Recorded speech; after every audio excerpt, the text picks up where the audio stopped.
Hello, আপনাদের মধ্যে আজকে হচ্ছে নতুন একটি রেসিপি নিয়ে আসছি। যদি আপনাদের ভালো লাগে রেসিপিটি ফলো করতে পারেন। আজকে হচ্ছে আমি খাসির মাংস রান্না করব আলু দিয়ে, সেটাও আবার মাটির চুলোতে। যদি আপনাদের ভালো লাগে সম্পূর্ণ রেসিপিটি দেখেন, ভিডিওটি ফলো করেন।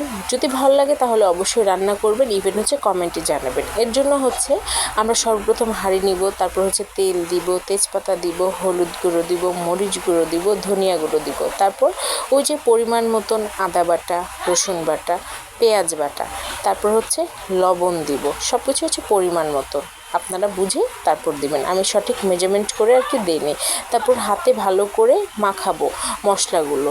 তারপর হচ্ছে কিছুক্ষণের মধ্যে আমরা মাংসটি দিব। মাংসটি দেওয়ার পর এমনভাবে মাখাবো যাতে সকল মশলাগুলো মাংসের গায়ে লেগে যায়, যাতে ভালোভাবে মাখানোর পর যাতে সব কিছুই ফিক্সড হয়ে যায় মাংসের মধ্যে। তারপর কিছুক্ষণ হচ্ছে রেস্টে দিব। রেস্টে দেওয়ার পর হচ্ছে জিরে গুঁড়ো দিব, তারপর হচ্ছে পেঁয়াজ দিয়ে দিব।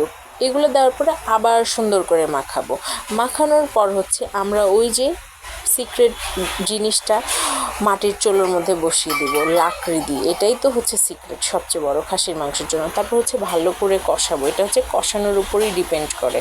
তারপর হচ্ছে কষানো হয়ে গেছে, এখন হচ্ছে আলুগুলো দিব।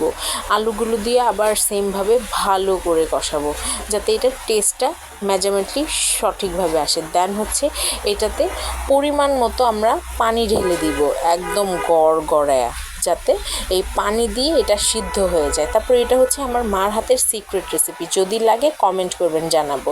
এই সিক্রেট রেসিপি হচ্ছে এই মাংসের জন্য মজার অনুভূতি যেটা দিয়ে দেয়। এখন এটা দেওয়ার পর হচ্ছে অর্ধেক ঝোল যখন শুকিয়ে যাবে তখন দিয়ে ঢেকে দিব। তারপর হচ্ছে এটা আমরা কয়লার উপরে হিটে রেখে দিব, যাতে এই হিটে আস্তে আস্তে রান্না হবে, সিদ্ধ হবে, দেন হচ্ছে মজাটা আসবে। ফাইনালি এটা হচ্ছে রেজাল্ট। সাথে থ্যাংক ইউ আপনাদেরকে।